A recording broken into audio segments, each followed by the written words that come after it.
Good morning, everyone. Catherine here at the Sewing Studio at Lady Lake in the Sewing Studio Fabric Superstore. Thank you for joining me this morning for 5-Minute Fridays. Today's topic is zippers. We're going to talk about using our zipper feet today and the different feet that kind of help us accomplish some different things. I have 3 different ways to do something, and of course there's like a million ways to do something, but I'm going to focus on 3, and I'm going to start by talking to you guys about the mechanics of a traditional zipper foot. So if we start by looking at this from overhead, Mr. Eric, this is our traditional zipper foot.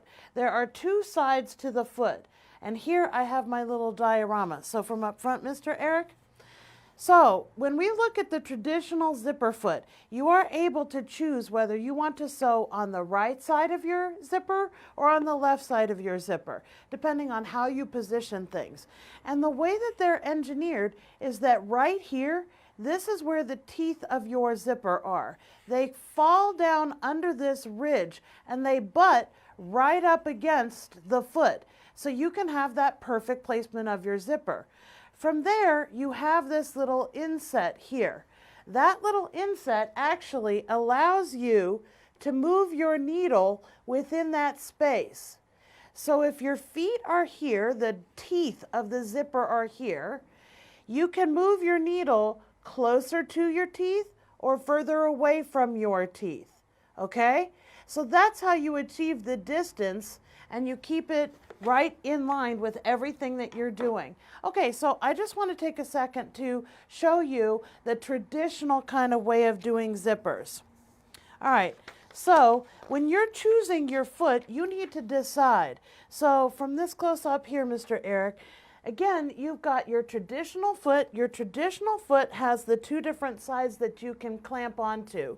Or if you were to choose a narrow zipper foot or a narrow Teflon zipper foot, it just clamps on in one place. So this one's super skinny, and I'll show you that in what we do on a 3rd one that I'm going to show you. But for the first 2, we're going to use the traditional zipper foot. Okay, so when you're getting your zipper set up, you are going to try and place it to where, first of all, you're going to place it to where your fabric is in line with the first one that you did. After you've done the first one, you can do the second one.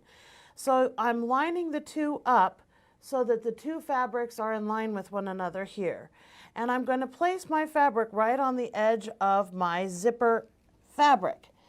Now, the ridges of my zipper teeth need to come right in line with that little inset hump, jump hump bridge of the foot.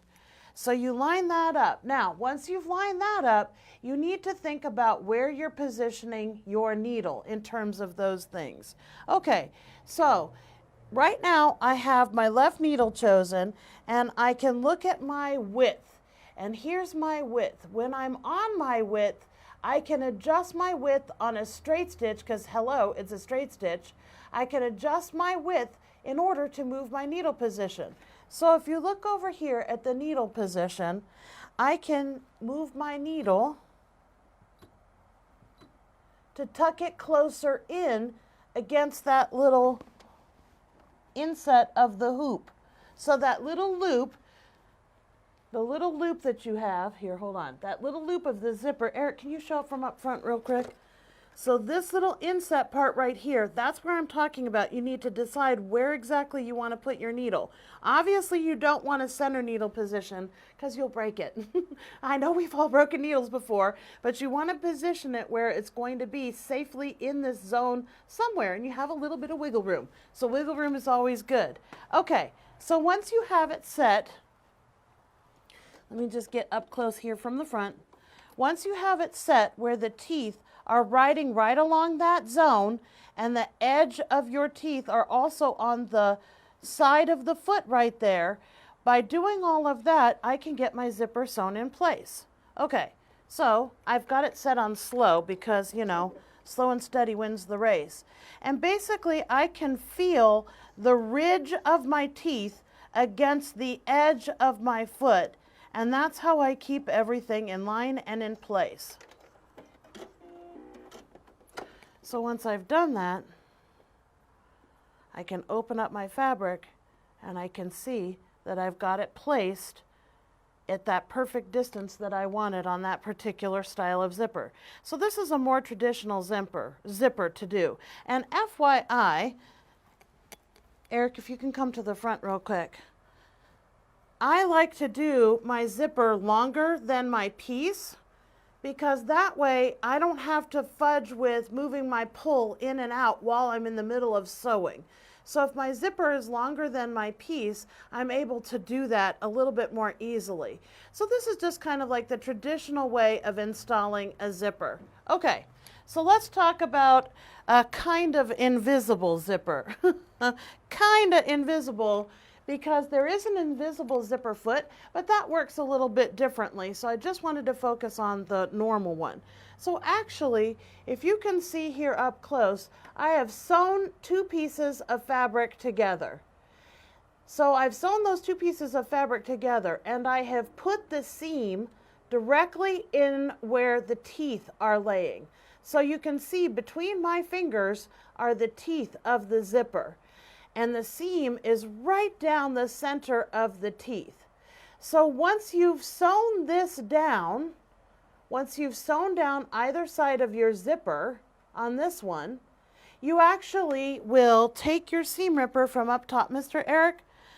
You'll take your seam ripper and all you have to do now, or actually I guess close up. All you have to do now once you've sewn it is use your seam ripper and you'll open up your seam. And now you can have your zipper ready to go because you will have sewn down either side. And that's going to give you just a little bit of wiggle room on either side of your fabric. Okay?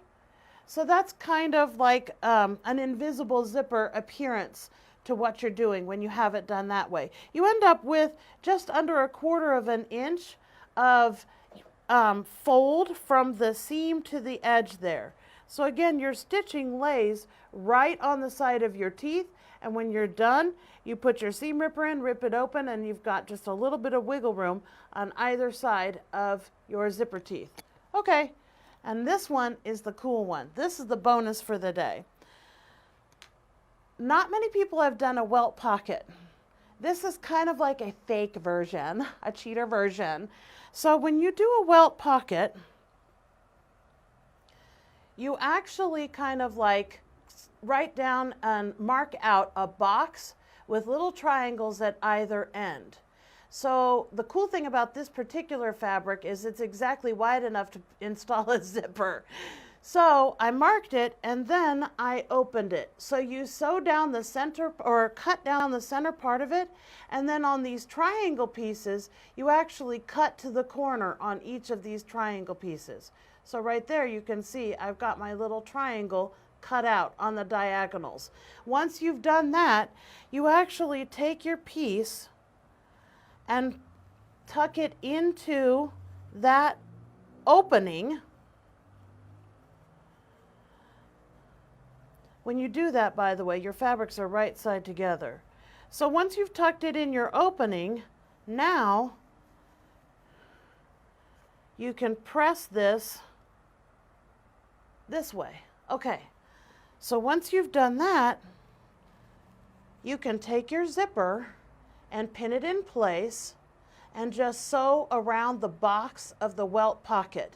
And by the way, as you do that, this pull, the zipper pull, is right there. It's part of your project. So if you have a little cord on it, by having a cord there, you can easily move your zipper as you're sewing. If you get close to the head, you can pull the head down. Instead of just trying to reach in under your machine and grab the little head of the zipper, just add the cord ahead of time, and that gives you the ability to adjust your zipper as needed while you're in process. So you end up with this cute little Welt Pocket kind of version of a zipper. This is fantastic on bags. It really gives you a finished look to it. So that is a Welt-ish kind of a pocket for your zipper. Okay, everyone, that's it for today. I hope you learned a little something. If you have any questions, don't hesitate to give us a call here at the Sewing Studio Fabric Superstore or at the Sewing Studio at Lady Lake. We'd love to hear from you. Come on by. Thanks, everyone, and have a great weekend. Bye-bye.